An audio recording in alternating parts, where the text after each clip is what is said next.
Good evening. I'd like to call this meeting the Town Council workshop regarding the open meetings law.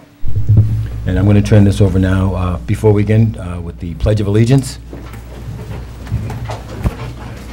I pledge allegiance to the flag of the United States of America and to the republic for which it stands, one nation, under God, indivisible, with liberty and justice for all.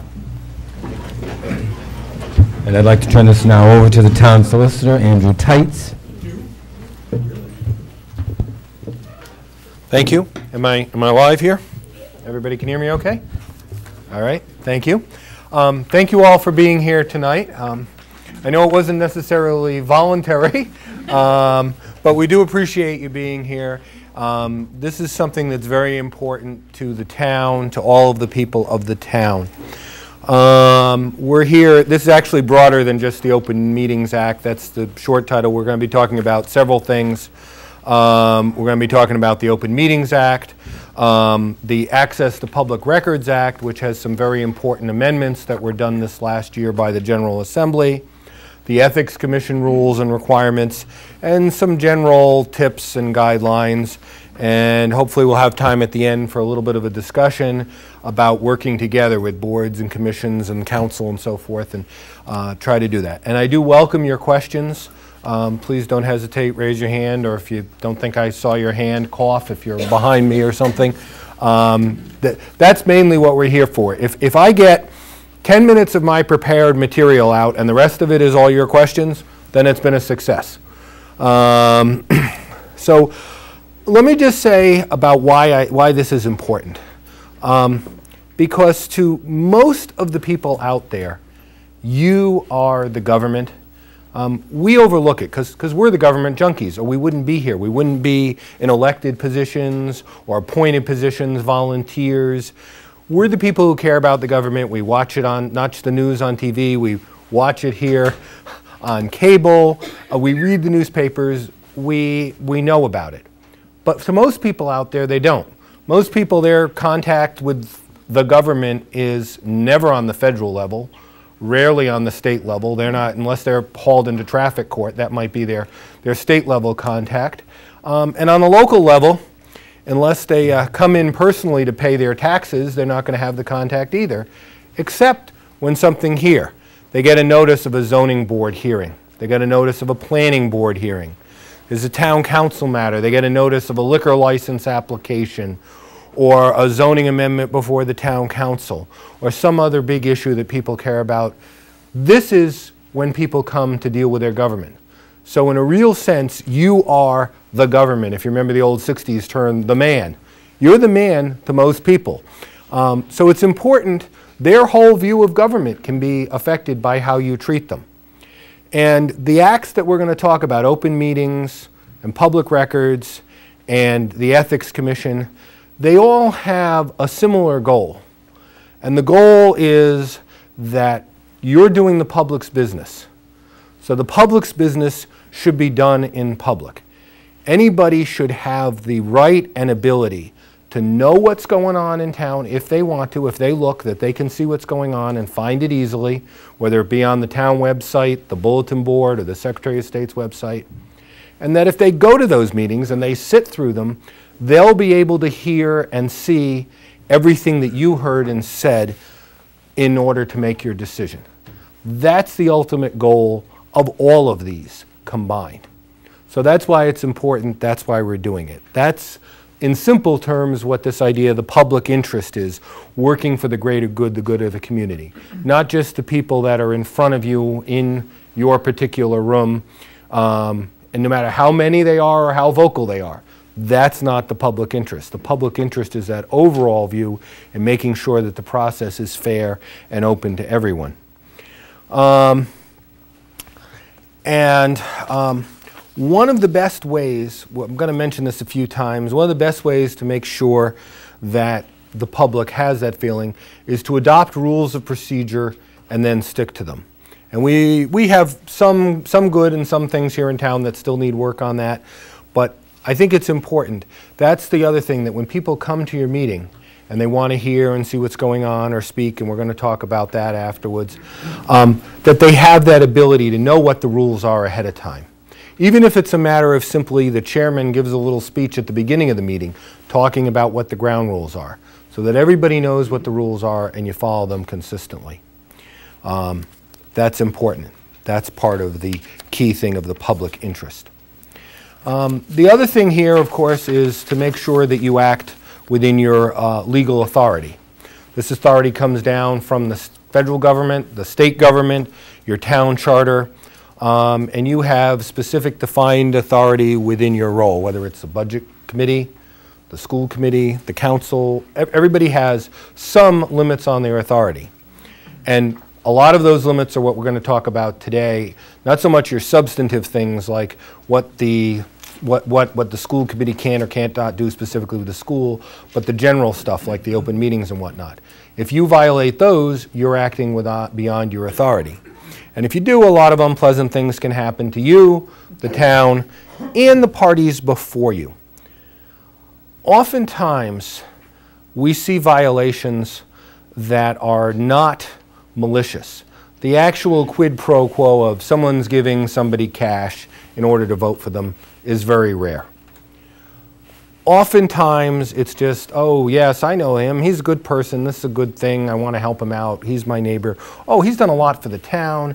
She's active in everything. We should approve this. Or perhaps the actual project. This is a good project. The town will benefit. The public interest will benefit if I approve this project. But if you cut corners anywhere, skip any of the requirements that you need to do with these various things about notice and records and so forth, oftentimes the one who's going to be hurt is the one that you wanted to help. Because sooner or later there's going to be a problem. Someone's going to come out of the woodwork and appeal the decision. There'll be a challenge. Could be a year later, whatever was going to be has been approved and is already built, and suddenly somebody comes out and says, oh, wait a minute, notice wasn't given properly. That needs to be removed. You've got to demolish that building. Or at the very least come back in and go through the process. So many times if you think, well, you know, we didn't get that posted quite in time, but no one's going to care. Don't do it. Because oftentimes the person that you're going to hurt the most is that innocent applicant, or maybe not innocent, but the applicant, the person before you. And the next person you're going to hurt is yourself, as far as having to go through it. And if you get found to have a willful violation, you're going to be fined. So don't be tempted just because it's for the good. We'll take the shortcut. We won't necessarily follow all the procedures we have to. And as we get into the procedures, they're not really that complicated. Well, I'll take that back. They're not really that onerous. Some of them are complicated, but once you get used to it and you get in the habit of doing it, it's not that onerous. And you just got to learn to follow them every time. Along with this is a concept of due process. I'm sure you've heard the term. A lot of you know what it is. But in simplest terms, it's fairness. It's asking yourself the question, would a fair-minded person in attendance at this hearing or meeting say that everyone was heard who should have been heard and that the decision makers were impartial and free of outside influence? That's all due process is. It's a minimum standard for what we're doing. And it's composed of two elements. It's composed of procedural due process, which is, was the process fair? What we're going to talk about mostly tonight. Notice, and the voting, and ability to be heard. And then it's also substantive due process. Was the law followed? Was the underlying substance of law that you have followed during that? And you want to be always asking yourself if that happened. Now, you know, I've said a lot already about people being able to come to a meeting and hear and see what you did. What I haven't talked about is their right to speak out, because I want to make it clear that there's a big difference between a public hearing and a public meeting. Okay? As we're going to talk about in a minute with the Open Meetings Act, pretty much everything you do here is going to be a public meeting. A public meeting may contain one or more public hearings. A public hearing is a specific thing where, by law, you're required to open it up and allow people to speak. For the zoning board, that's basically all the applications before them. For the planning board, it's most of them with subdivisions and the land development projects, although not for every stage of them. For the town council, it's zoning amendments, liquor license hearings, or even, as we went through Monday night, victualling license renewals and tobacco dealers license renewals. But there's an opportunity. If somebody has a problem with some license, they get the opportunity, they have the right to speak and come forward and say their piece. And that's what a public hearing is. But not all meetings are public hearings. The basic right that you have throughout here, and the public has, is to come and hear and see what you do. And then it's up to you, the individual board, if you choose to let people speak, if you want to allow people to speak and express their opinions. But realize that once you do that, you have to be fair. You can't let one person speak and not let everybody speak. You can't let one person speak for 30 minutes and everybody else speak for only 5 minutes. You've got to apply the rules consistently and fairly. And that's one of the keys of due process. So let's talk about, before I go on, any general questions before I get to the specifics of the open meetings. Yeah. Is there a difference between a public hearing and a public informational hearing? Not really. There is, under the land development for subdivisions and land development projects, at master plan there is something called a public informational meeting, and at preliminary there's something called a public hearing. But as far as the actual procedure for the meeting, there isn't a difference under that situation. There is no other public informational meeting unless someone decides to hold it. If someone else just decides to hold a public informational meeting, then again, it's not a public hearing. That public information meeting can just be so that the public can get to hear and see it, but not speak on it. Only if it's in that planning board context do they have the right to speak on it as well. And there's nothing that stops, as I said, either ad hoc or just as a policy. Big issue that's coming before the town or before a board, say, we want to have a public hearing on this. We want to hear, this is something that really concerns the town as a whole. We want to hear from the town and hear what they want to say. That can be done as well. Doesn't have to be just the mandated ones. Other questions? Okay. So we'll talk about the first one of these specifics is the Open Meetings Act. And one of the handouts here from the Attorney General's office that you have is a little open meetings checklist, which makes it, it's pretty handy. They've kind of distilled it down to a lot of things. I've also dealt with it in my materials. If you're following along on the materials, I'm on page 4, although obviously I'm not reading them verbatim. The purpose of the Open Meetings Act is to ensure that the public's business is performed in an open and public meeting. And the basic mandate is every meeting of a public body is a public meeting, except for a few exceptions. So let's break that down. What's a public body? A public body is any department, agency, commission, committee, board, council, bureau, authority, or any subdivision thereof of state or municipal government. So pretty much all of the boards, commissions, committees within the town here are public bodies. That little language, or any subdivision thereof, that's not applying to a subdivision of lots. That would include subcommittee. So if you have a particular committee and you set a specific subcommittee and they have a meeting, that is in fact a public body meeting as well. So you have to follow certain requirements. Certain things are not public bodies unless they're really conducting the public business. For example, the Library Board of Trustees is a public body. The Friends of the Library is not a public body. That's sort of distinction that you have. So you may have a body that's working with the town on a particular cause, but unless they've really taken over the town's role, they're not a public body. They're not subject to it. They may be subject to other requirements if they're a 501c3, IRS regs about publicizing their finances, but not a public body under the open meeting. The meeting is basically any meeting which you're getting together. There is no distinction between meeting, hearing, workshop, site visit for the Open Meetings Act purpose. it's all considered a public meeting of the body. And you have to follow the requirements. And it also applies to bodies that only have advisory power as well. The Conservation Commission. Yes? If we have a site visit and we're walking around like on some undeveloped property or something, are we insured by the town against accidents if someone slips and gets hurt? And also, would a member of the public be covered for the same provisions if they were accompanying us and slipped and got hurt? Yes and no. You would be covered because, yes, you're on official business to the extent that you would be covered anyway. If it's, you know, some negligence due to the town aspect, it's public business, you would be covered. The public, anybody else who is with you, would be not covered. We're going to talk about site visits a little bit later. And one of the things that's important is to make sure that if you're having a site visit that the public is allowed to come on the property as well. And obviously the owner might say, well, I don't want the liability.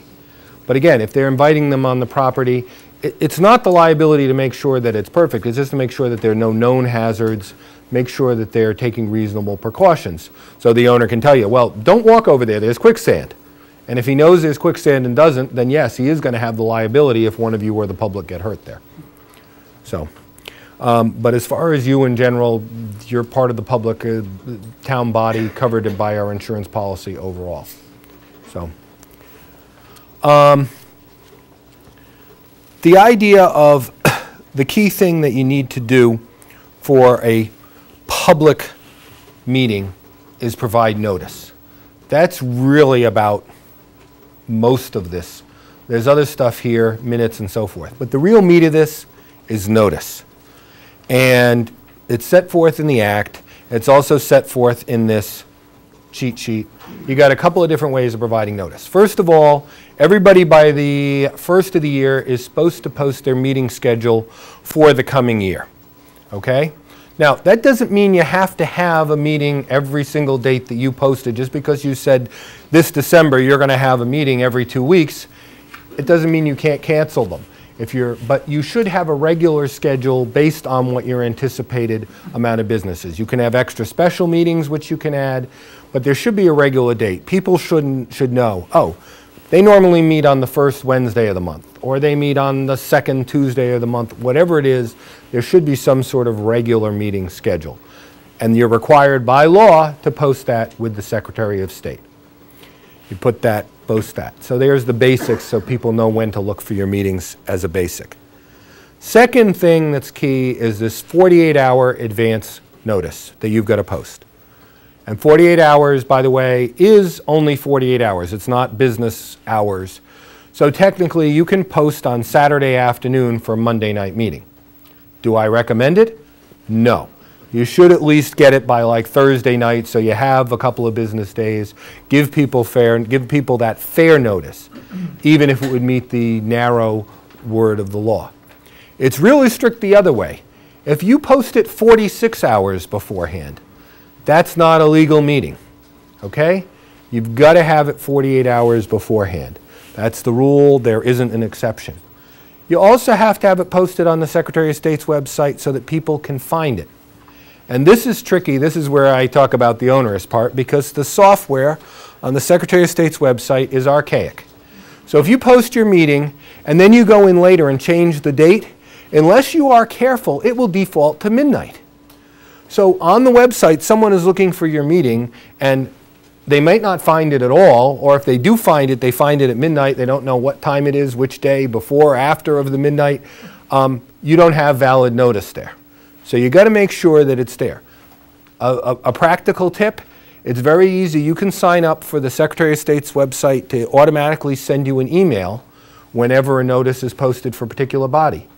So sign yourself up to get an email for your own body. So if you're the one who are posting it, or even extra if you're just a member of it. So you'll get the notice. First of all, be an extra reminder to you of the meeting, but it gives you a way to check it. Go in, actually click the links and make sure it's showing up at the right place and time. And then also, if you don't get it, you can say, well, wait a minute, was this meeting posted? I never got the email.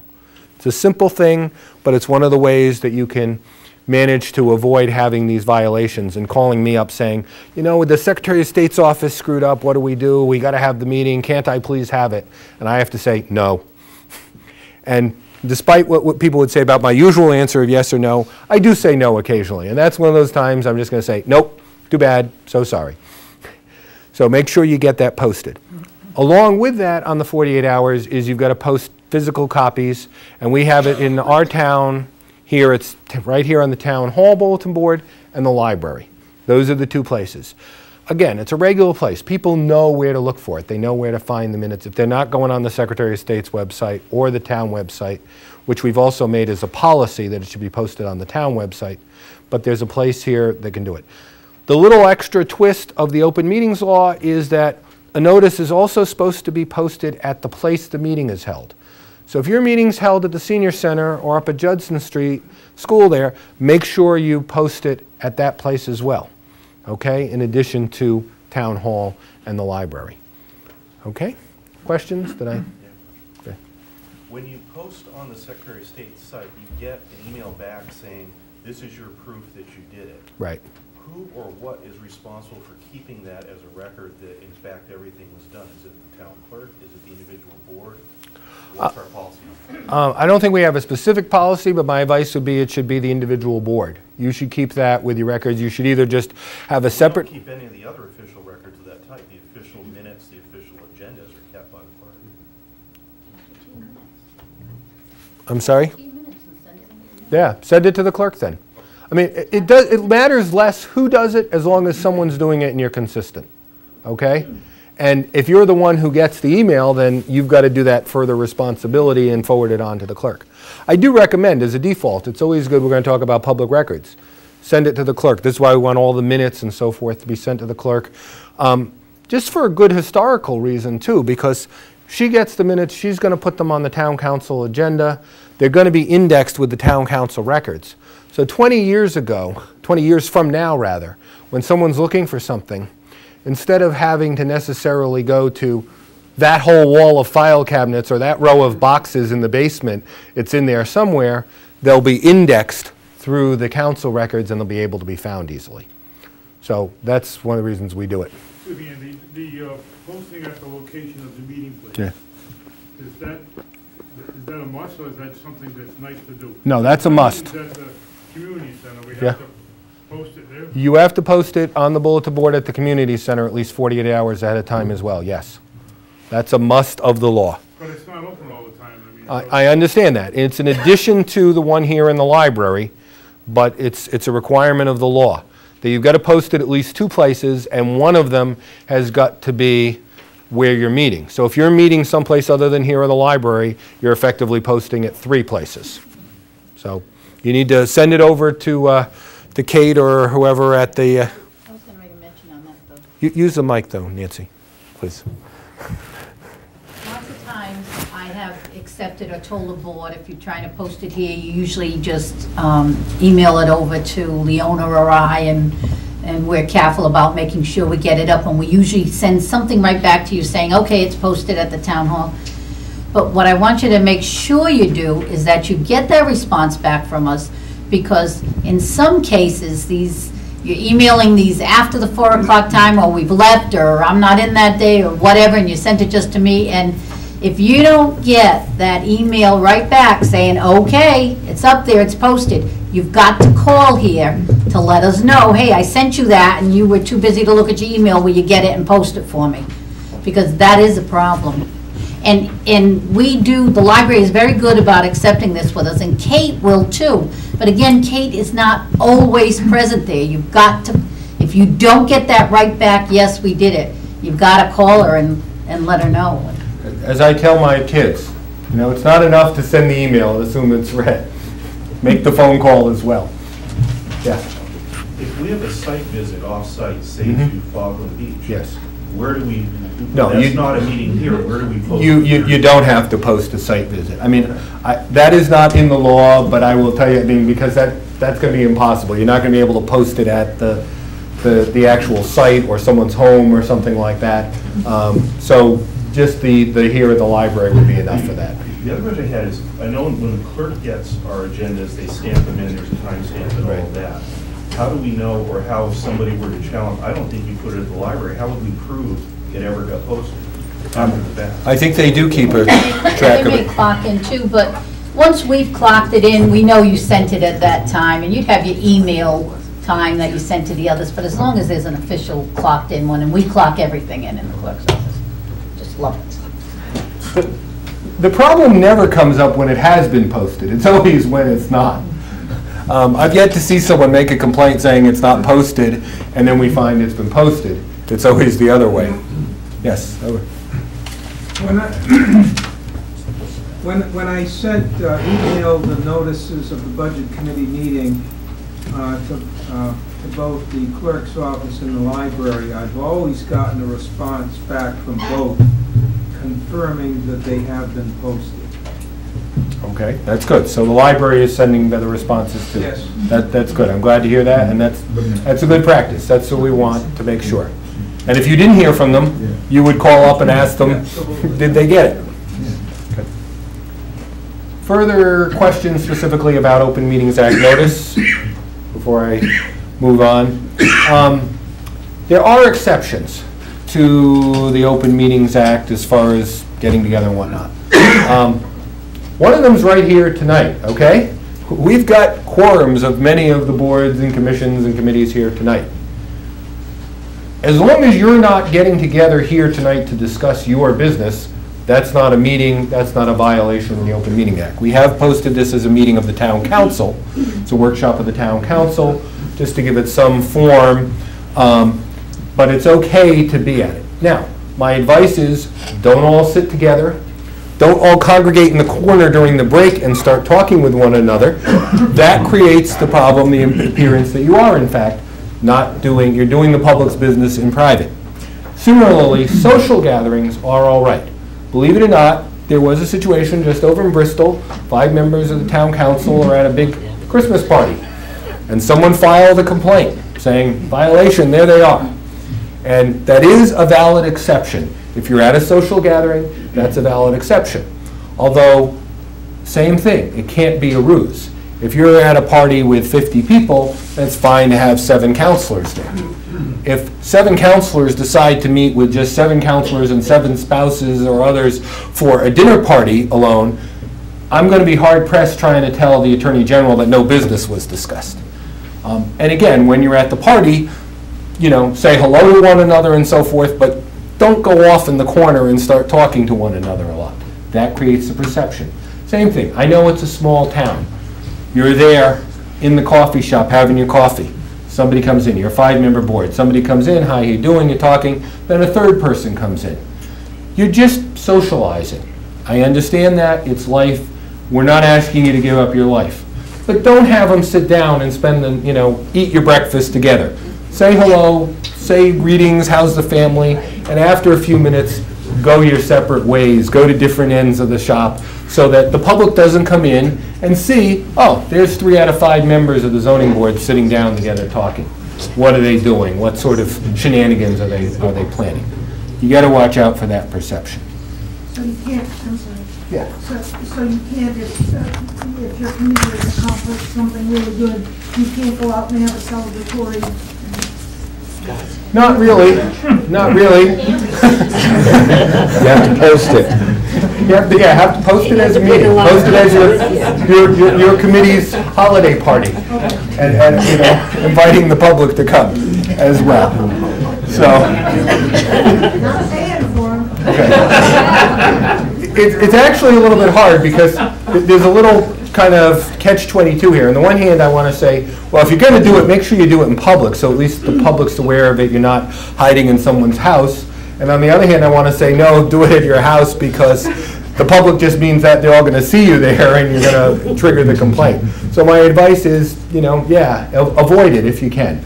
Don't go out and, don't socialize together unless it's with a much larger group of people. These committees aren't to have fun. Be friendly at your meetings. Okay? Okay. So, going to get to one of these issues, there's this real technical term called rolling quorum. And what the heck is that? Some of you heard it, I know. For those, yeah, what's a rolling quorum? A rolling quorum gathers no moss. A rolling quorum is really simple. Rolling quorum is there's 5 members of your board, and board member A talks to B, B talks to C, C talks to D, D talks to E. You come up with a course of action, you've made a decision. Even though you never met all together, you've actually had a quorum through this rolling matter and made a decision. Okay? That's not allowed. The only exception for these sort of things is scheduling. It is okay to talk offline privately to schedule something. But the problem most often happens with email today. Now, I want you to do one thing when you get home. And when you get home, I want you to find a Post-it note. And I want you to write the words reply all. And then draw a red circle around the reply all and a red slash through that circle and reply all, and put that up on your computer screen, okay? Because if there's one single thing you can do to most avoid problems with violations of this aspect of the Open Meeting Act, it's don't hit that reply all button. Because that's how it happens. Something goes out from your board secretary or the clerk or the superintendent, okay, how about a meeting? We need to schedule a site visit for Saturday morning. Who's available Saturday, December 6th for a site visit at 10 o'clock? And then, I can't make 10, how about 11? Well, what about 9 o'clock? Let's get it done early. And then the next person said, yeah, 9 o'clock will work for me, but I thought that was going to be continued. And then the next person hits reply all and says, yeah, they've got real wetlands problems, so they aren't going to be able to be going. Why are we wasting our time with the site visit? And the next one says back, no, there's no wetlands. That's dry as a bone. And now you've got a substantive discussion going through the internet on this reply all. You got a rolling quorum. You're all in violation of the Open Meetings Act. And if you're lucky, I might have been copied in, and then you just get the nasty one from me that says, knock it off, everybody. Stop using reply all. If you're not lucky, this happens, someone finds out about it, someone subpoenas the email records, finds out about it, and the whole thing is void because you violated the Open Meeting Act. And you might be facing fines from the Attorney General. So avoid that reply all. Best practice, keep it as like a pyramid with one person, with your secretary, the clerk, or whoever. The clerk sends it out to everybody saying, are you available at Saturday at 9? And everybody replies to the clerk, not reply all. Then he or she gets that information and can say back, okay, we don't have enough people available at 9 o'clock on Saturday. Who's available at 10? Keep it that narrow communication. It's okay. Then it's part of the record. It's part of the clerk's records or your board secretary's records of that communication and the scheduling, and you've got it okay. And even if it does drift into any kind of issues of substance, it's only going to the staff, so you don't have that rolling quorum violation. Questions on this? Okay. Minutes are something that every public body needs to keep. They don't have to be verbatim records of what went on. Okay? They just have to be, your minutes have to be when, where, and what time the meeting was held, who attended, all the members of your board who attended, if there were staff, employees of the town there, and you should have motions. If you do have motions, you need to record the motions, who made the motion, who seconded it, who was the vote. Also, don't just use unanimous, because oftentimes you got people who, somebody came in late or somebody left early, and you don't know what unanimous was at any one time in the meeting. Just include the names on each vote. If you don't take a lot of votes, no big deal. Just say, by consensus, it was agreed that we would do this. The only thing I really insist on, take a vote, whenever you have minutes, take a vote to approve your minutes. Because that's important, because there's a time frame, and it's a pretty long time frame as it is. It's 180 days, basically 6 months, by which someone can file a complaint against you for violating the Open Meetings Act. It's kind of like a statute of limitations. That doesn't start to run until you approve the minutes of the meeting in which they're accusing the violation. So if you wait and take 4 or 5 months to approve your minutes, you've still got 6 months more that someone can file a complaint. So try to do it sooner and make a motion to approve your minutes. It's a little bit of formality, but just get in the habit of doing it at the beginning, approve your minutes by motion, have it, then it's in the next minutes, and you get it rolling along like that. The other thing that you want to try to do as far as with minutes is you're supposed to have your unofficial or draft minutes within 35 days of the meeting or the next regularly scheduled meeting, whichever is earlier. Now that's not always possible. If your next meeting is only a week afterwards or something, it's not always possible. I understand that. I don't think that's probably going to be a problem. It's only going to be a problem when someone asks and your last 8 sets of minutes aren't available either, then it's a problem. But I do want to make clear that draft minutes, once you've done them, are public documents. Someone comes to you and asks for the minutes. Oh, I'm sorry, they're not. We just haven't drafted yet. They're not done. We haven't approved them. No. Once you have them done, they are in fact available to the public. You can stamp them draft with as big a red stamp as you want, but they are available to the public as a document once you have done them. So try to remember that.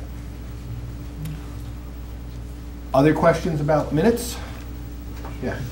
If a meeting is scheduled but you don't get a quorum, do you still have to generate a set of minutes for that meeting just indicating who was there and who wasn't? Yes, you should.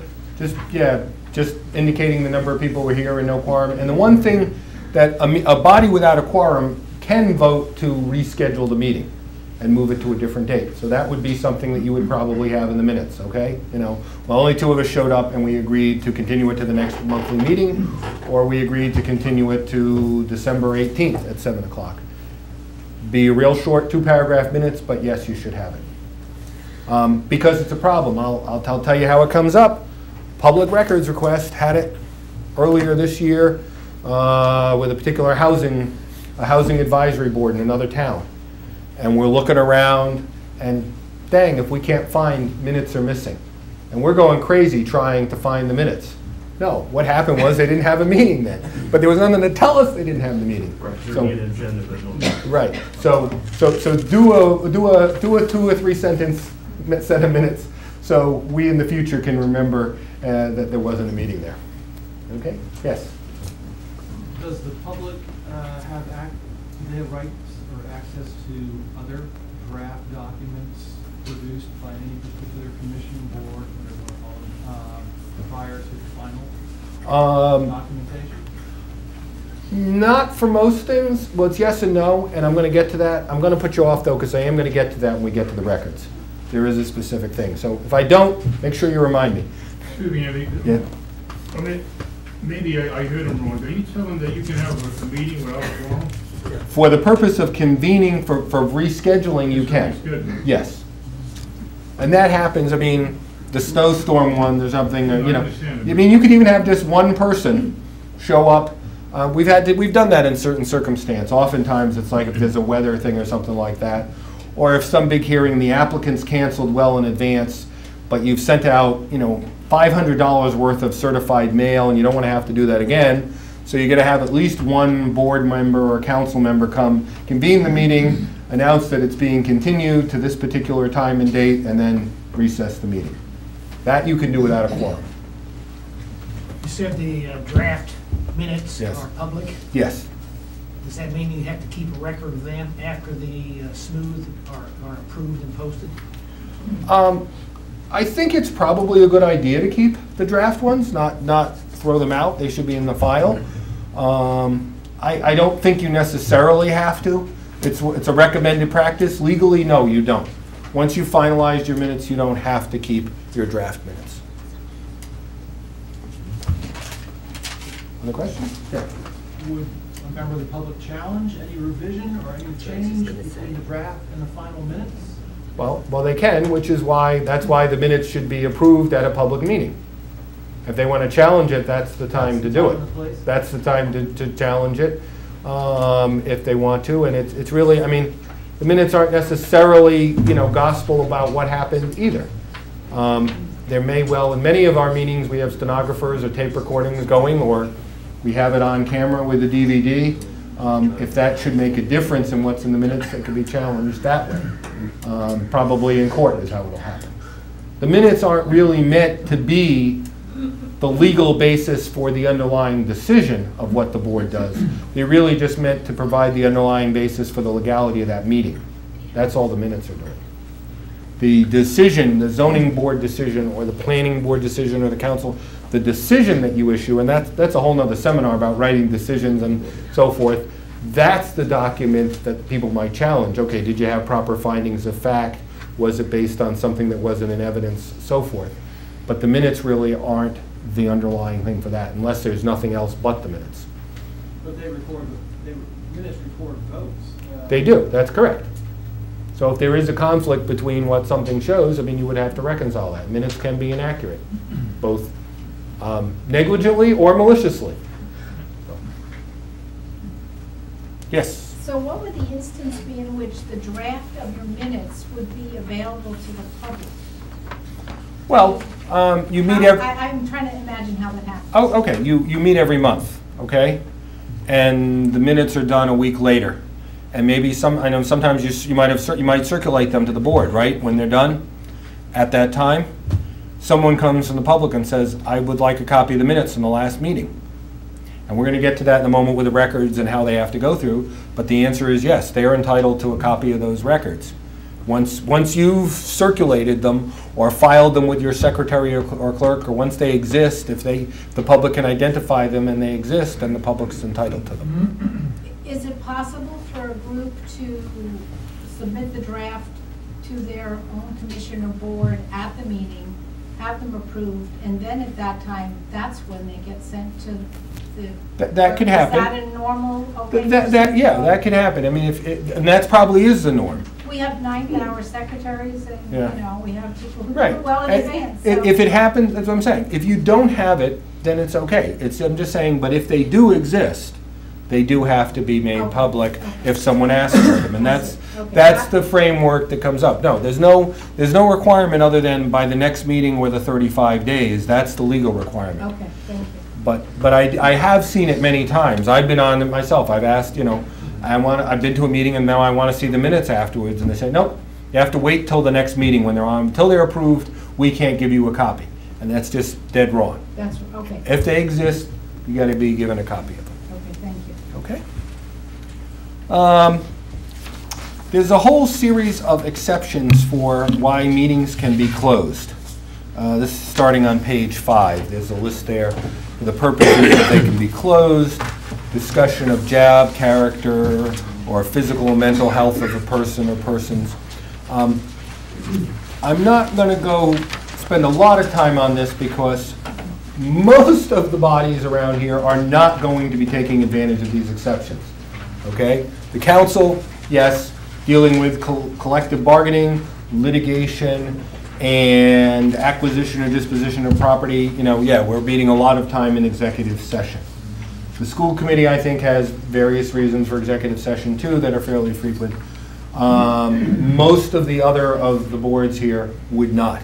I'll just point out a couple of things.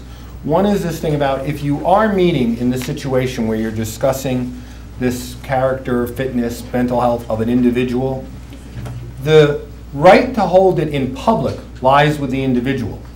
You can plan to have it private, and if they want it in private, you need to have it there in private. But if they say, I want it in public, there's a few very narrow exceptions, but if they say, I want to have it in public, you have to give it to them in public. The other thing that's very important, I mean, if you're doing any of this, you should be talking to your lawyer, your town solicitor or school committee's lawyer. You should be talking before you do it if you're dealing with a personnel issue. Because you have to give them written notice of that fact, that you are going to discuss their performance at such and such a time and place in executive session, and that they have the right to have it in open session if they want. And you have to do it in writing. They don't have to agree. They don't have to. Nancy has a great thing, and it has a place for them to sign it and return it. And most people usually do, but as I tell her, it doesn't matter if they sign it and return it. But we have the requirement, we have to give it. And they've been very strict on this.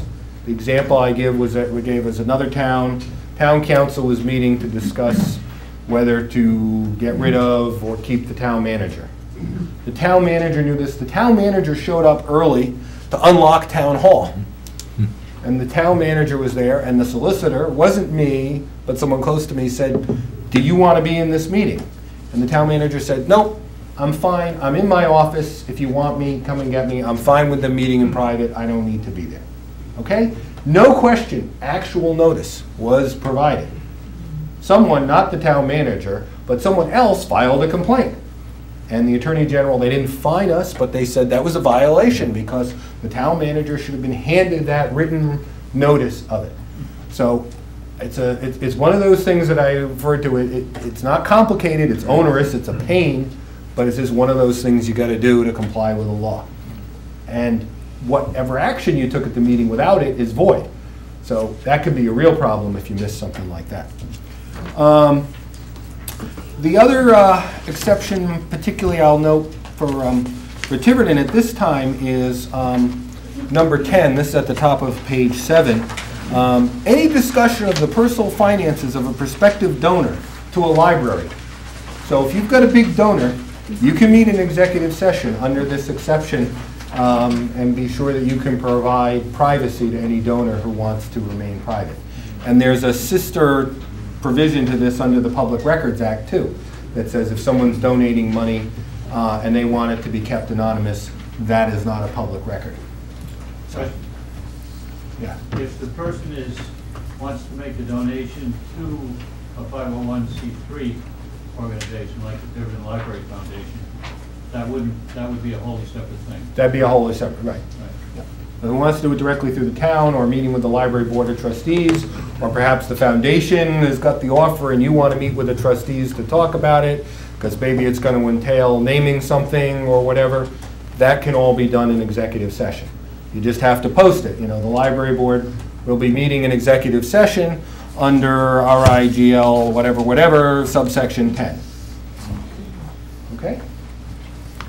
Other questions about, I'm not going to really go through all the exemptions unless anyone has a particular question. We'll go on to public records.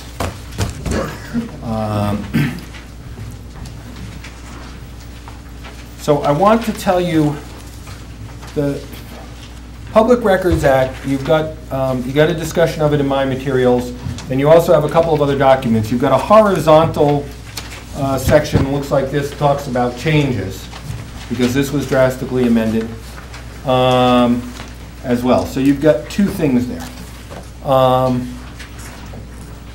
But there's really, for most of you here in this room, there's really one key issue you have to remember for public records, which is the law has been amended to provide that you, the town and the school department, have to have a public records officer. You have to designate someone as a public records officer and publicize these procedures so that people know, where do I go to get the information, okay?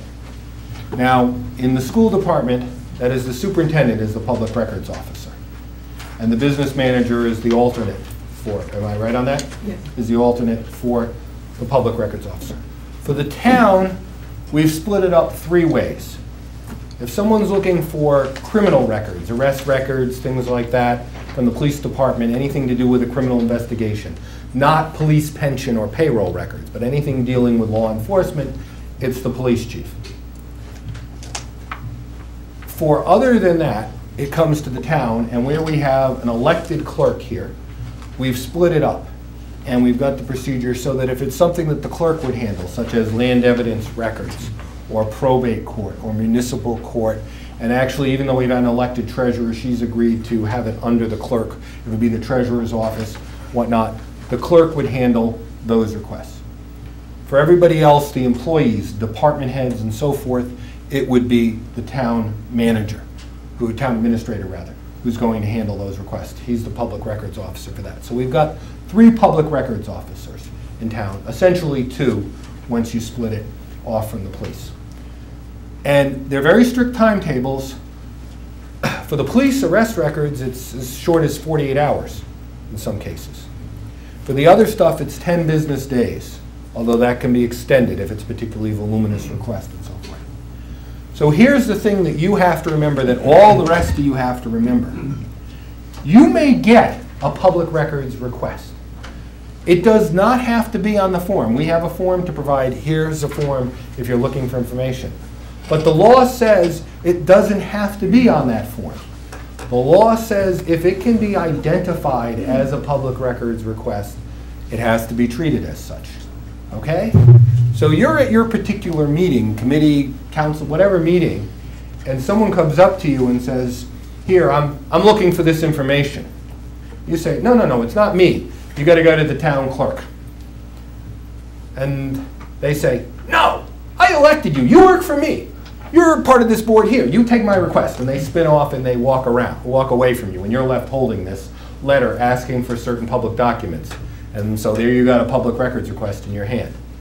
Or more likely today, it's an email. You're just sitting there looking at your email, and suddenly there's an email from someone you never heard of asking for information regarding your board or commission or committee or something. You've got it. Can you just say, well, no, they should have sent it to the clerk, not my problem, delete? No.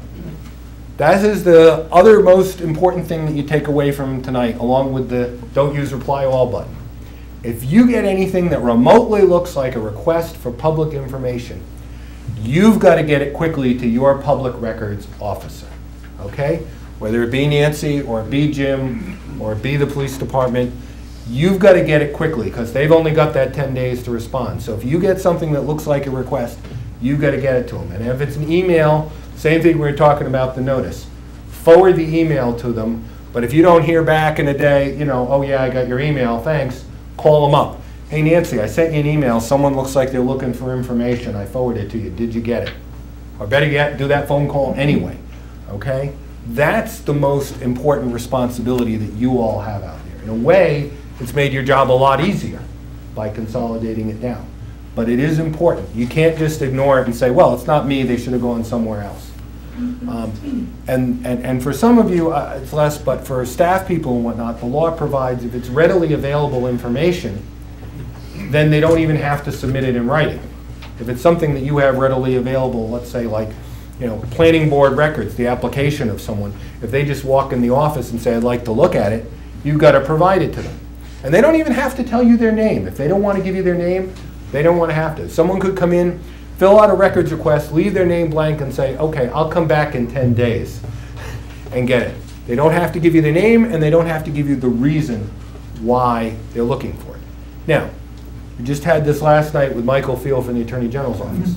That does not prohibit you from asking why they want it.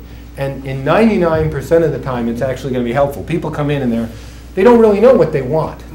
Or they know what they want, but they don't really know what kind of information we keep and how it relates. So if you can ask them nicely, well, what is it you're trying to get here? You can often narrow it down pretty easily to just the document they want and provide it to them. But if they do in the end say, no, I'm not going to tell you what my real purpose is. I want this, this, and this. Then you have to comply with it and get it to the public records officer. So that is the most important thing there. Now, it's 8 o'clock. I'm not done with public records yet. But let's just take a short break, let everybody wake up, walk around for a few minutes, and we'll reconvene in about 5 minutes or so. There's no place far to go, so we can just take a 5-minute break. My mic's on now? No, your mic's not on, so you just need to keep going. Okay, what's the question? Your question was with regards to records requests and which ones are open. Yes. And this has been an issue that I've had that I'm not really sure on. Fire records that we have as far as the fire report, where we've gone to someone's home for an incident. Is that a public document?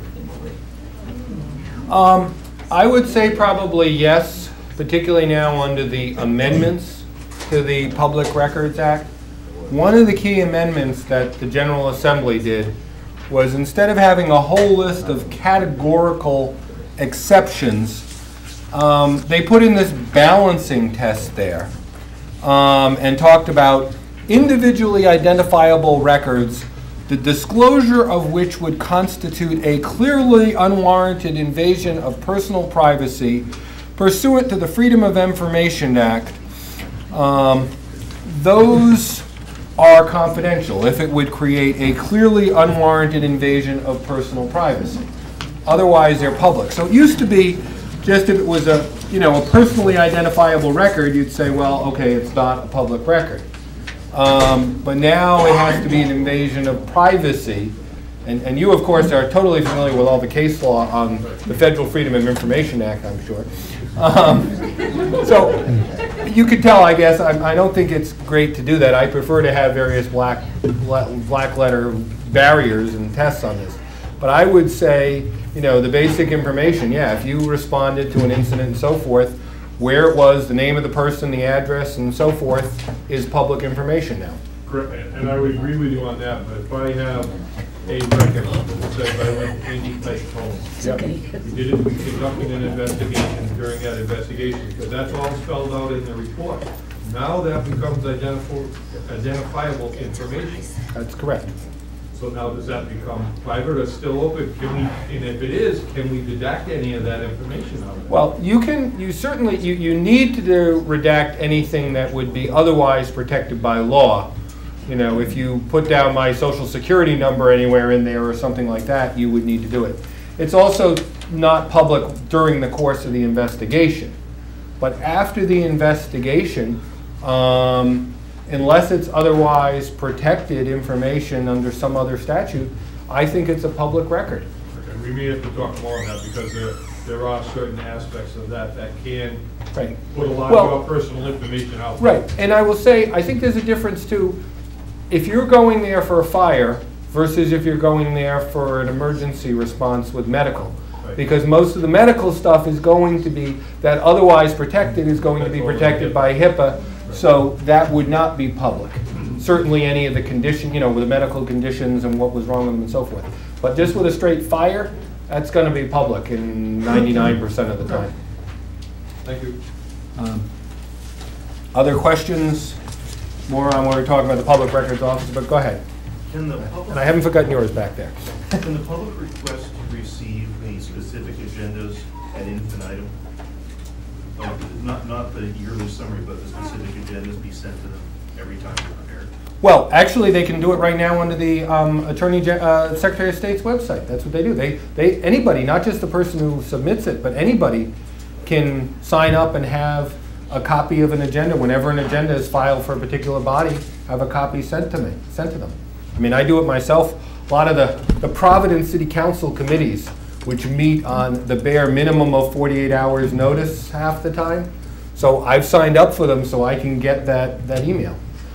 We don't have a procedure here in town where you can sign up in advance to get it. So you would have to do it through the Secretary of State's office, or you'd have to go to our website when it comes out. You'd have to look for it and pull it down. Other? The minutes for an executive session. Yes. Those are not public record, correct? Those are not public record until particularly made a public record by the body. Do they have to be a public record by the body? Well, there's the yes and no answer. They should be after the matter of which they were kept confidential, after the reason for their being kept confidential is over. For example, you know, when real estate's been purchased, while you were negotiating it and so forth, it's all confidential. But once you've closed on the property, buying or selling it, that's a public record. The executive session minutes should be public as well.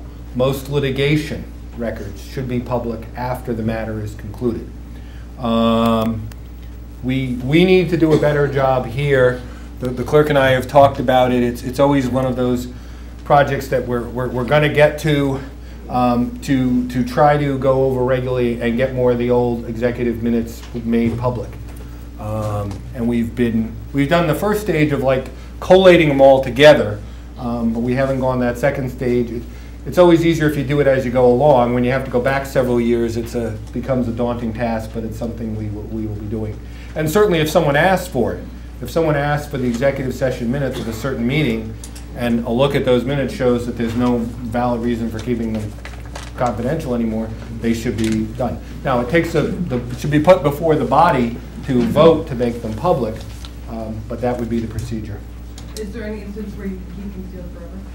Yeah, when there's grounds for it. I mean, there may be certain liabilities, for example, that the town knows about that is not something we can do about it, but we don't want it made public, and yeah, they can be kept confidential forever. Andy, does the let me just, the other thing is certain personnel stuff, where there was personnel and it's kept secret because of the personnel stuff. Again, the final decision is public, but the other stuff is kept. The clerk's got it under lock and key, but it's kept confidential forever.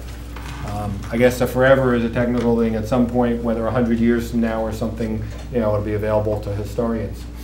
I will tell you, the law firm that represented Lizzie Borden, there's still a law firm in existence, which is a successor law firm, and they maintain that that is still covered by attorney-client privilege, and they will not release those files.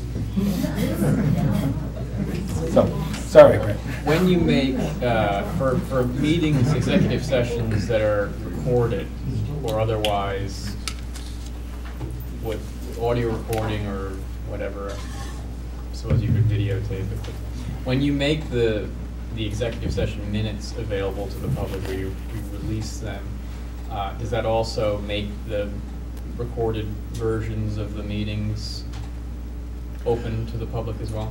No. Okay. No, because in that case, the minutes are just, they're like the notes. Right. The backup notes. They're not the document. They're kind of like the draft minutes. You don't have to keep them, and you don't have to make them public. Now, we have had instances where we've had a complaint about a violation, and the Attorney General's office actually received the recordings as a sealed document, which they were then able to listen to and say, okay, no, we heard what they discussed and it wasn't a violation. So that's why it's good to keep it. It doesn't automatically become public just because the minutes would be. Let me talk about some of the specific exceptions to the open records. I'm on page 9 of the materials. Subsection G, I mentioned before, this is anybody who records the identity of a contributor of a bona fide and lawful charitable contribution. So there's that exception if you need to use it. The written stuff is also confidential.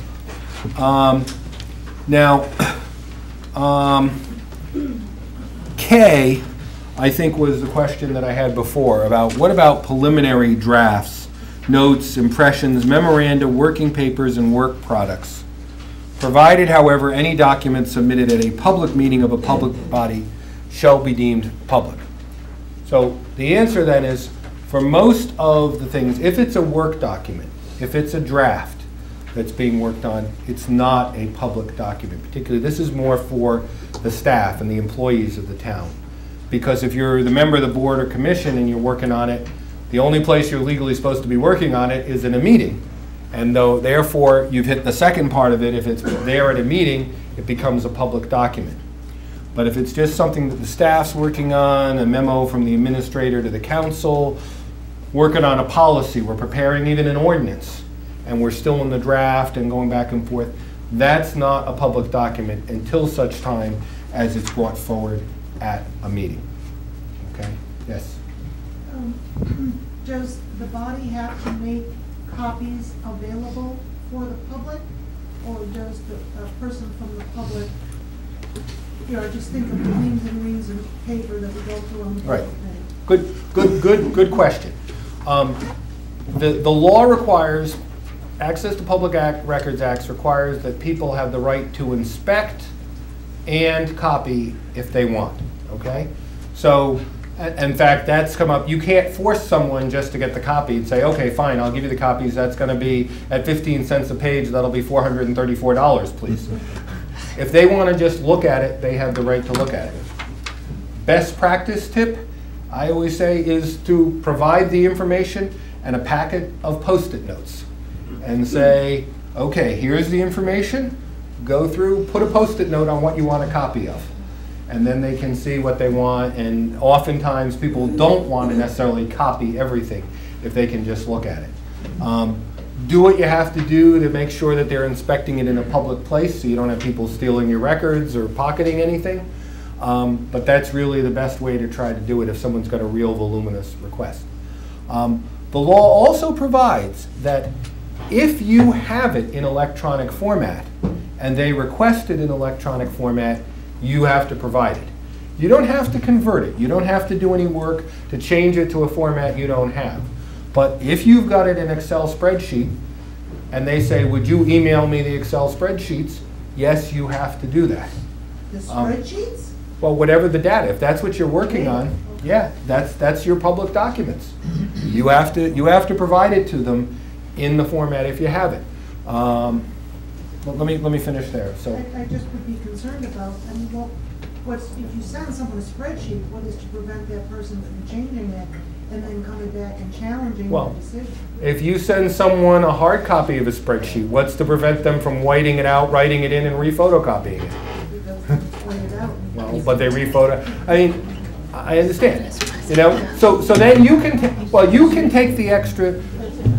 I mean, the law is there. You have to provide it in that. I know people have asked that because that's one of the things that oftentimes it's more with the media, like, you know, Providence Journal or the I-Team is looking for the stuff and they want to run their own analysis of the data.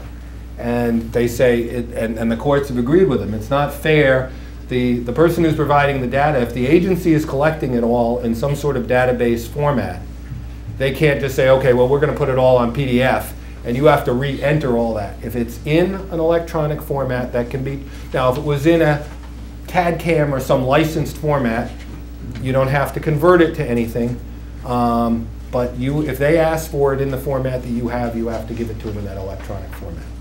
You know, if they don't specify, obviously it's probably a lot better always to put it in a PDF, so it can't be readily changed. But you have to if they ask for it. Yes, this is over here. If you have an electronic document, say a 200-page something, and you post that on the town website, Yeah. do you have to produce a hard copy if they ask for it? Yes, you do, but then you can charge them 15 cents a page for it. I mean, obviously the easiest thing is just refer them to the town website. But if they say, well, I don't use a computer, I want a copy, okay, fine, it's 200 pages times 15 cents. That's what it'll be. You have the right to charge people 15 cents a page, and you have the right to charge them for research time as well, at a rate of $15 an hour, but the first hour of research is free. So for the second hour on, $15 an hour and 15 cents a page.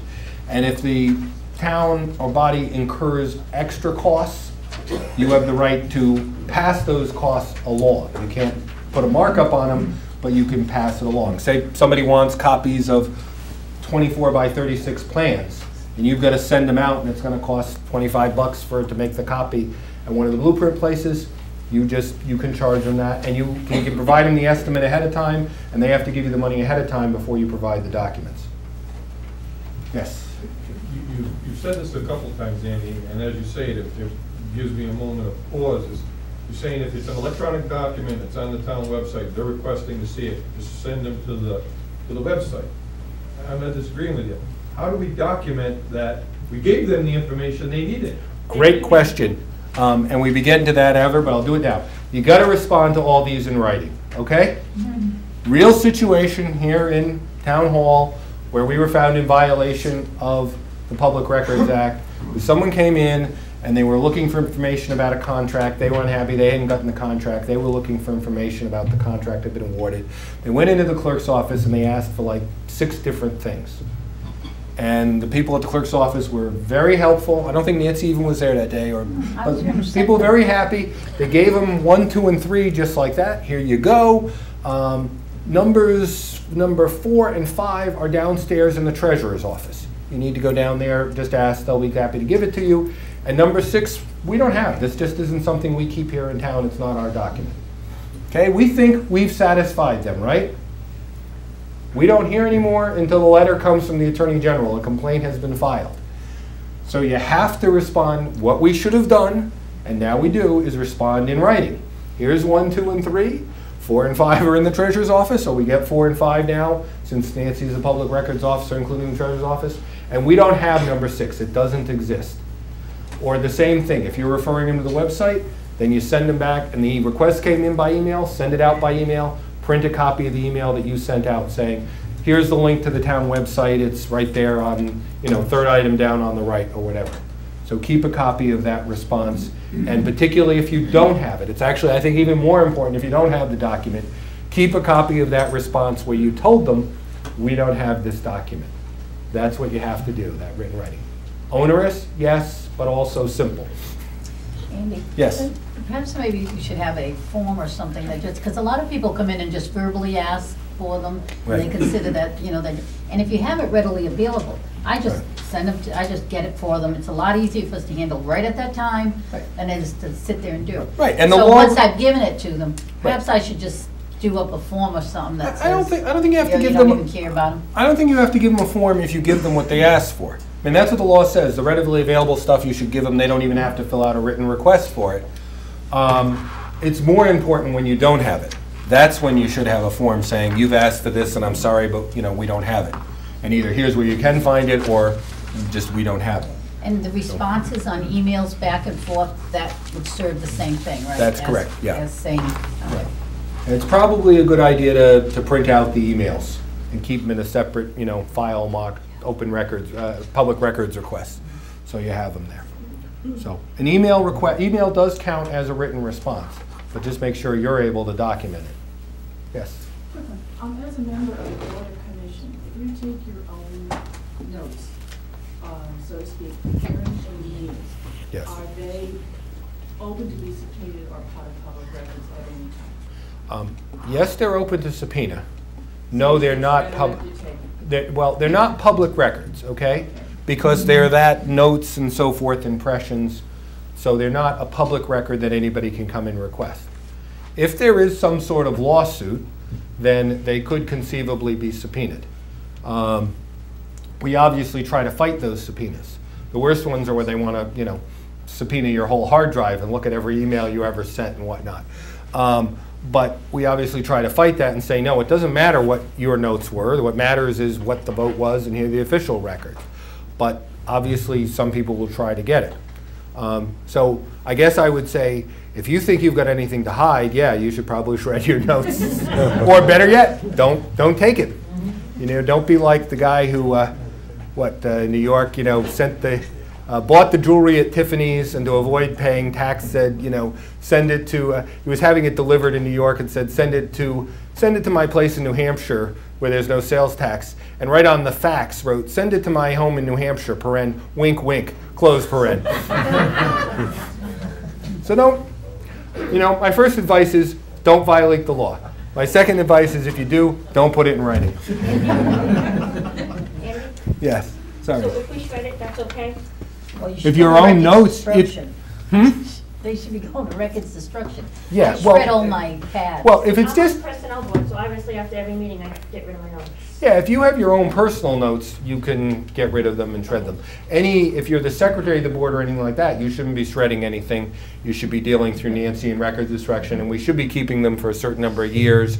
And then she makes sure every now and then, about once a year, we get the guys with the big machine coming in to shred the boxes as we go through the old stuff. And some of this stuff is important to keep too for historical. I mean, a lot of what we know about what happened 100, 200, 300 years ago is based on these government records. So since I don't think anybody's going to ever be able to read any of the stuff that's on computers now in the future, I think it's important that a lot of the paper stuff, in fact, be kept for that purpose as well.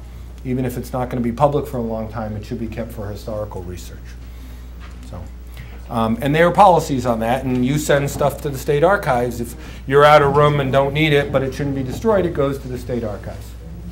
So, another one, I'll just hit one more exception is on page 9 is M, and this is for a lot of you here in Tiverton. Budget committee, school committee, council, correspondence of or to elected officials with or relating to those that they represent, and correspondence of or elected officials in their official capacities. Now, don't get too confident about this, because correspondence in their official capacities, I think, particularly if you're sending it to anyone else in the town, it's becoming a public document when it's going on the other end, okay? But the correspondence from your constituents, you're doing a great job. You suck. This project should be approved. It's the best thing for the town since sliced bread. This project will destroy the town. That correspondence isn't public records. And comes back to what we're saying over there. It's not a public record if it's your personal correspondence. But that doesn't mean that it's not going to be subpoenaed sometime, notwithstanding whether it's a public record or not. But it is a little bit of an exception. And it comes down to something that I'm going to talk to in just another minute or two about ex parte communication, because that's what it's going to probably be to you. And if it's just general stuff like, oh, you're doing a terrible job, that's fine, okay? Or you're doing a great job. But if they're talking about a specific project that's before you, you've got to deny that liquor license that's coming up next Monday night, then you have to do something else to it. You have to get it into the record. And we're going to get to that in just a minute. I just want to finish up with the Public Records Act, see if there's anything else that I haven't covered. The fines have gone up. Used to be $1,000 for a knowing or willful violation. Now it's $2,000 for a knowing or willful violation and $1,000 for a reckless violation. So even if you don't know what you're doing is wrong, but you should have known, which is why you're here at this course, so you should know what you should or shouldn't have known, you can be fined $1,000.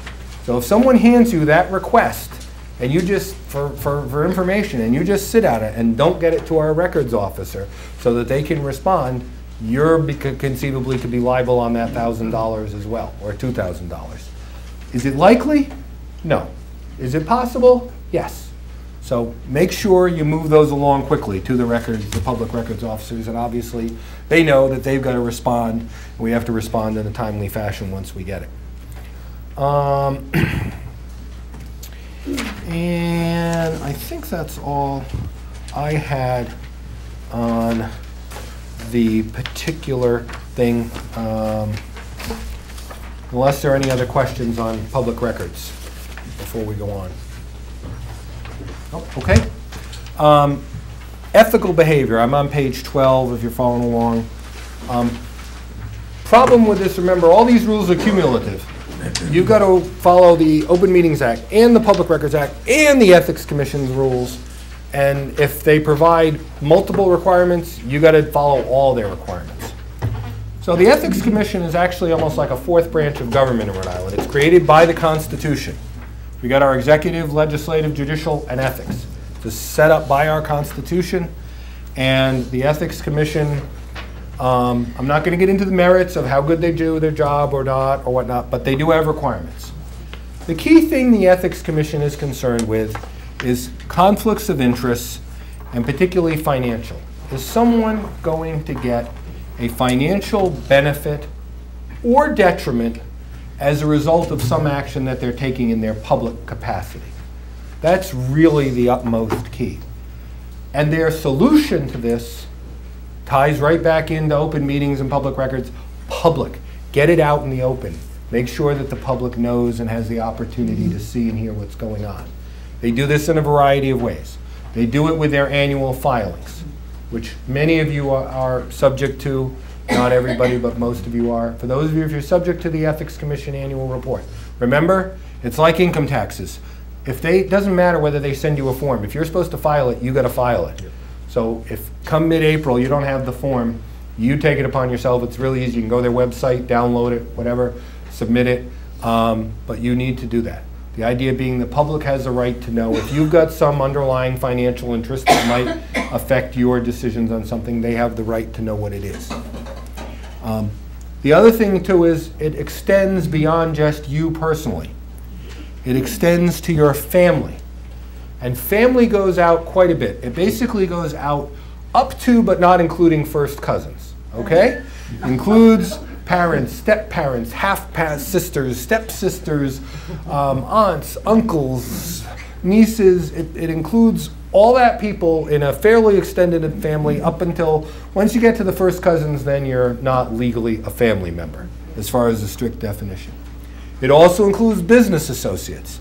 And that's business associates in a broad term as well. You could be a partnership, corporation, you could just be an employee. If you're on a board that's considering IT contracts, computer contracts, and IBM is one of the people who is bidding on that or has been solicited to appear before you to bid on that contract, and your wife, She's only one of 500,000 IBM employees. What possible benefit could she get? Doesn't matter. You've got a conflict, okay? It's a business associate. You work for the firm, and it's a wife, it's a family. It's there.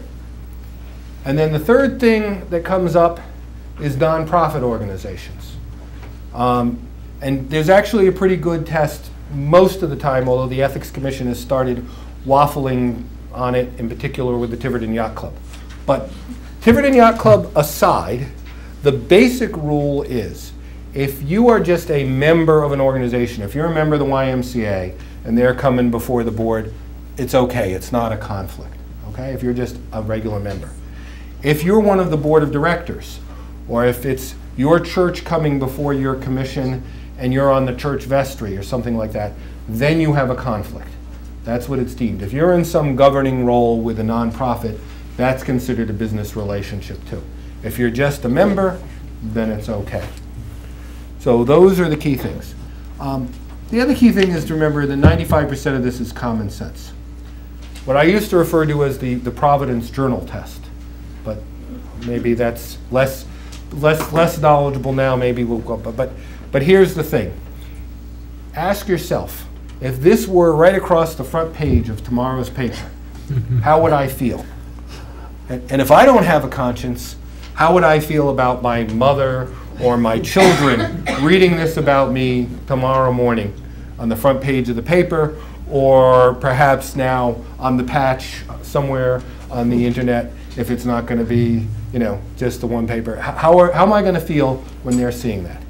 And 95% of the time, that's going to guide you. When in doubt, you got a conflict, then you got to take the next step, which is usually to recuse. And there's a specific form, a recusal form, which you fill out. And I didn't give you the form, but I think you've seen it. But it just says, you know, I Andy Tights, am a member of the Tiverton Zoning Board, and Jeff Tights, my brother-in-law, is appearing before the board. Therefore, and there's two boxes. And if it's any case like that, a legal one, you check recuse. In fact, that's always the best one to check. I recuse myself from it. That form goes two places. One, with your board. Your secretary, whatever, who's ever in charge, clerk, whatever, should be keeping those. They could be kept in the individual matters file, or they could be kept just in a separate recusal file, but they need to be kept with the records of the board at a place they can be found.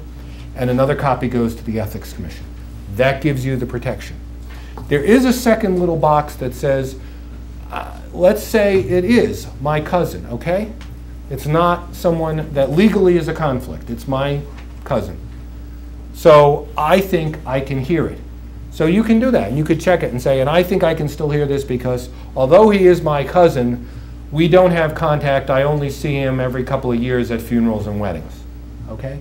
But again, the common sense. If he's your cousin and you hang out together and you're always together, you're every Sunday dinner together, then you should be recusing yourself even though he's your cousin and not your brother-in-law and he's beyond that legal definition. You need to deal with that perception of how people do it because the perception is also important. Yes? Andy, is that recusal form good for every time a person comes in if it's a particular application, or do you have to fill it out to each? No, you need to fill it out each time, each meeting. Okay, so if it's a planning board, it's a subdivision. Right, and they, coming back. if it's coming back time after time, you got to fill it out time after time. Yes? What could happen bad if you don't fill out a form and you recuse yourself? If you recuse yourself but don't fill out the form, you're probably, you know, just going to get a reprimand from the Ethics Commission. I mean, the requirement is that you fill out the form. So technically you're in violation. You probably won't be fined. On the other hand, if you never fill out a form, if you do it repeatedly without filling out a form, they might decide to make an example of you and try to fine you. I mean, the idea is that the public, if you never fill out the form, the public never knows. Only the people who are at the meeting know. The public never knows that you've recused yourself. It's in the minutes. Pardon me? It's in the minutes, but it's not the public information that's required by the law. So, yes? You? Yeah, I'd requested a ruling on conflict of interest one time, and the administrative they came back with an administrative ruling that says we don't believe that this is a conflict.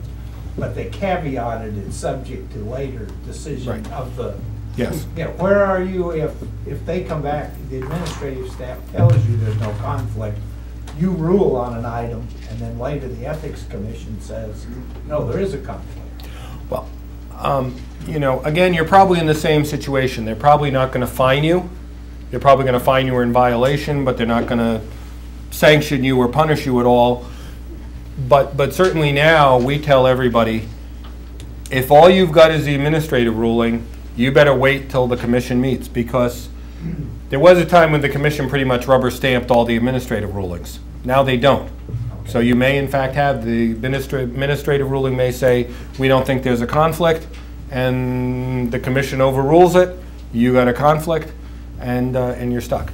And what we're talking about here is advisory opinions that you can apply to the Ethics Commission for an advisory opinion.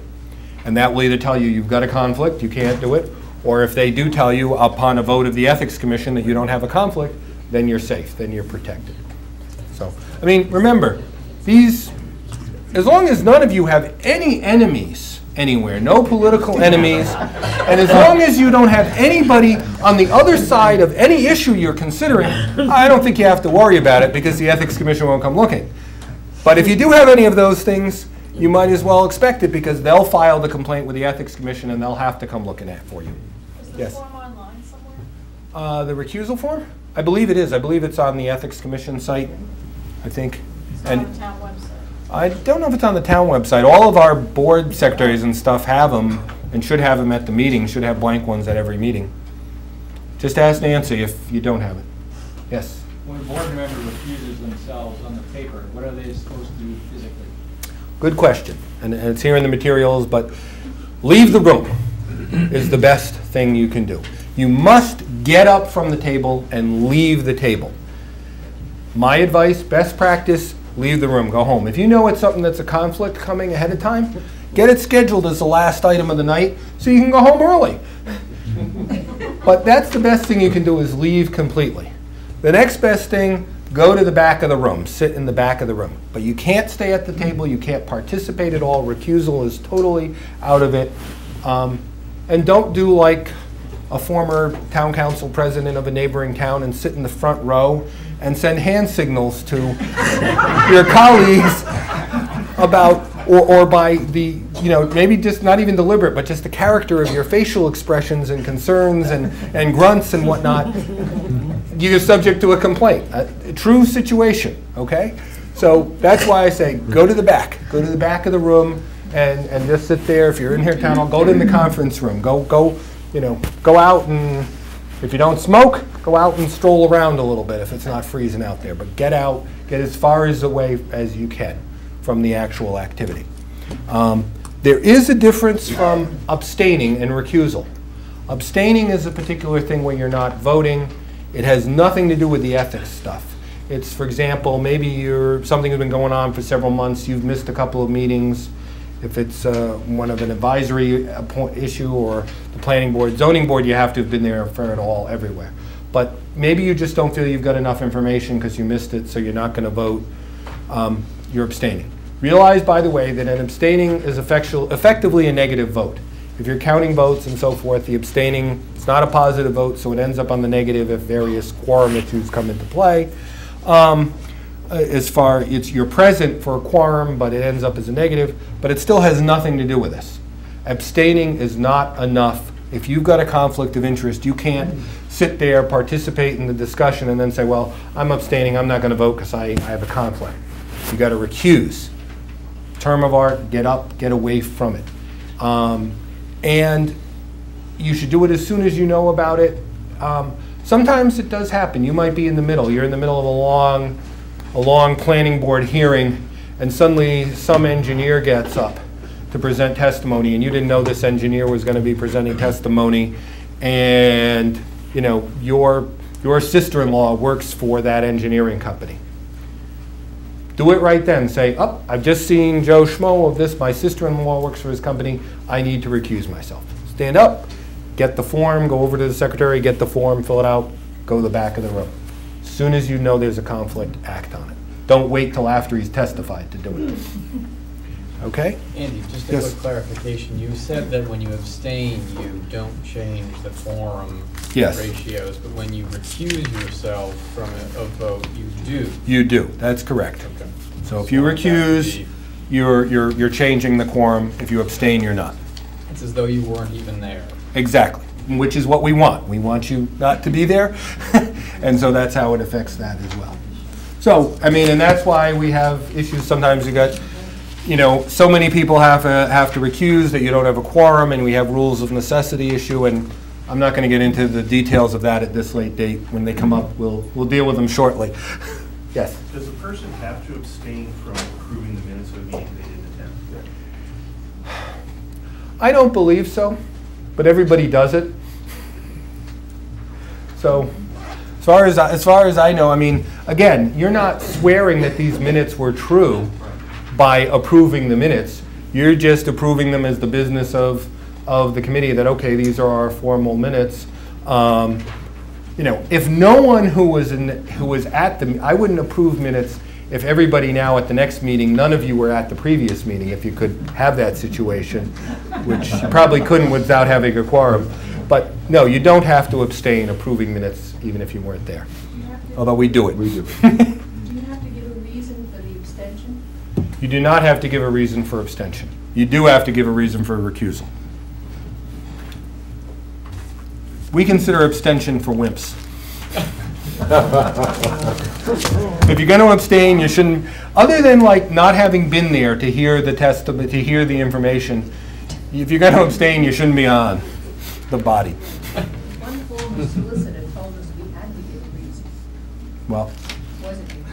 hey, you ask two lawyers, you get two opinions.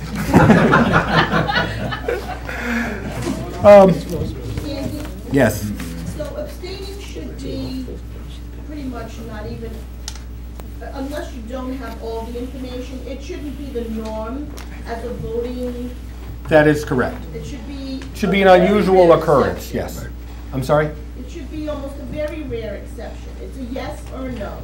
Yes. You can't use a routine abstention. That's my recommendation. It's not one of the laws we have in front of us, but it's certainly, it's one of those best practice tips. Yes, abstaining should be a rare occasion, and mainly in that case there where you haven't had enough information. Got new information. That's right. Yes. And I would just like to reiterate that if you think you might have a conflict of interest and think that by abstaining on a vote you're covering yourself, it doesn't work. That's correct. That's right. If you think you've got a conflict, abstaining is only here in this stuff about conflict and recusal to point out that it's not any of that stuff. If you think you've got a conflict, you've got to, at the very least, fill out the form that says, I might have this kind of conflict, but I think I can still fairly do this. And ideally, you should be, if you're not going to, destroy the quorum or something like that, you should recuse yourself. When in doubt, if you're not going to destroy the quorum, when in doubt, recuse. That's going to be the safest position for you and the town and the applicant. And the body. And the body, yes. Well, I include that within the town including the body that you're on.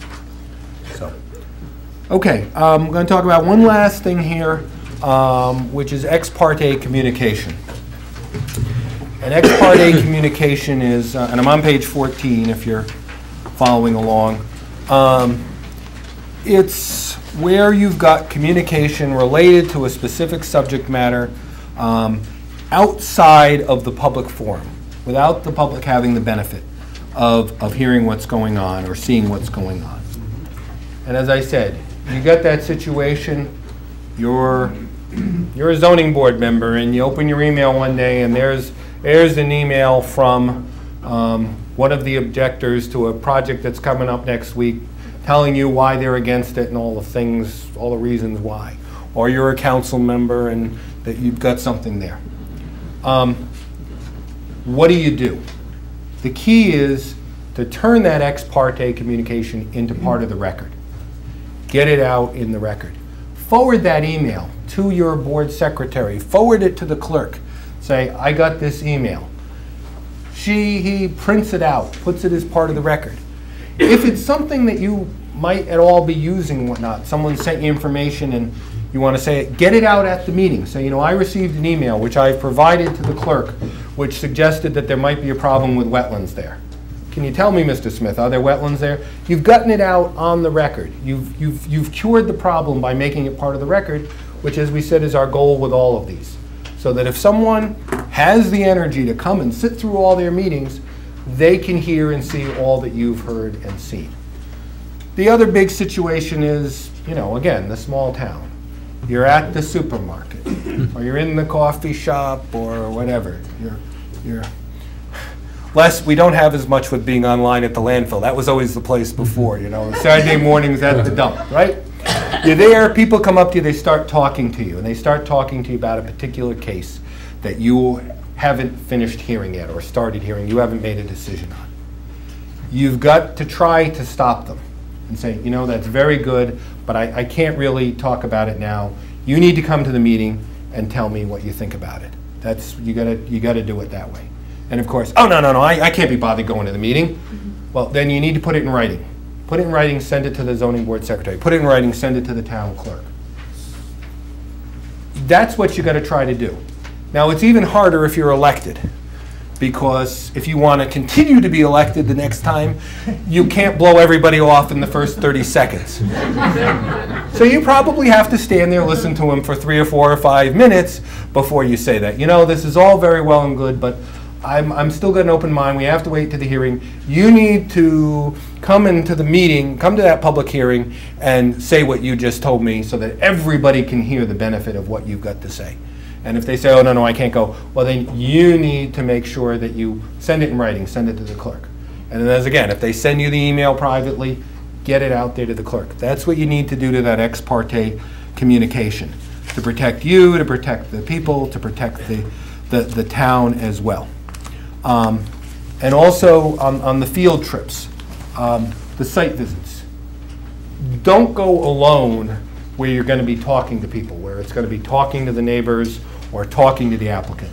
Drive-bys are fine, but if you've got to go on someone's property, it's much better to be doing it as part of a group. You contact the particular applicant, they know it, you're going, the board will have a site visit.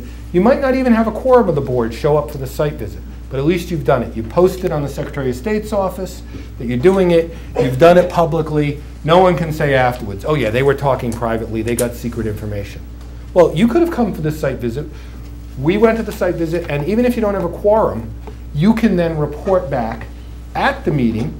Again, you're taking that ex parte communication at your non-meeting without a quorum and saying, well, on the site visit, this is what I heard and this is what was said. You're making it public, you're curing the problem with it. So that's one of the ways to do it. So the benefits to this are pretty good. You know, the first instance, if you do all these things, hopefully you're going to avoid costs and jail time for yourself. You're going to avoid costs to the town, legal fees, and judgments and things like that. You're going to avoid having to go over and redo decisions and reconsiderations. You'll establish your own credibility. Your board will be respected.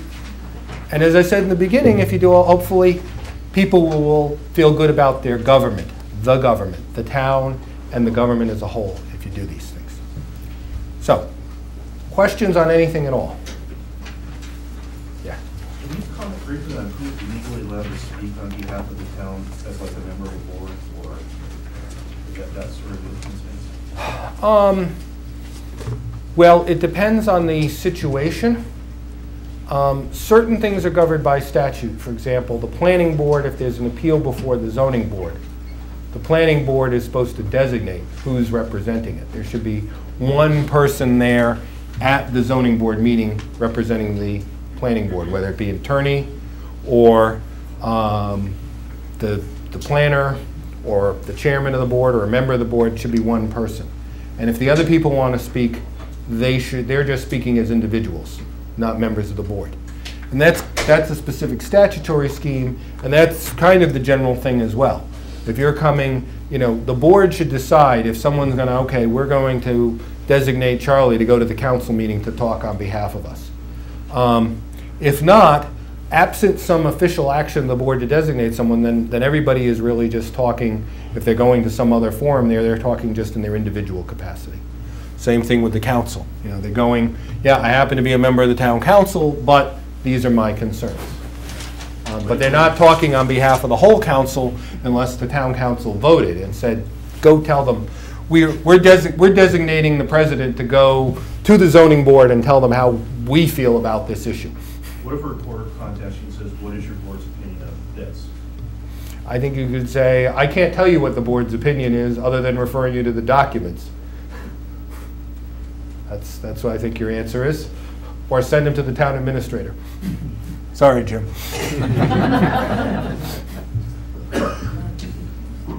So, other questions? So, thank you very much. If you have other questions, you can contact me. You can go through the administrator or the clerk and contact me. If you got specific questions about the board or whatnot, go through the administrator. I'm happy. I'm here about every other week for office hours. I'm happy to sit down and talk with you more on this. And remember, other than the school committee, which does have their own legal counsel, I represent the town as a whole, no matter which board, commission, and whatnot. So if you've got an issue, let me know. Thank you. Thanks, Andy.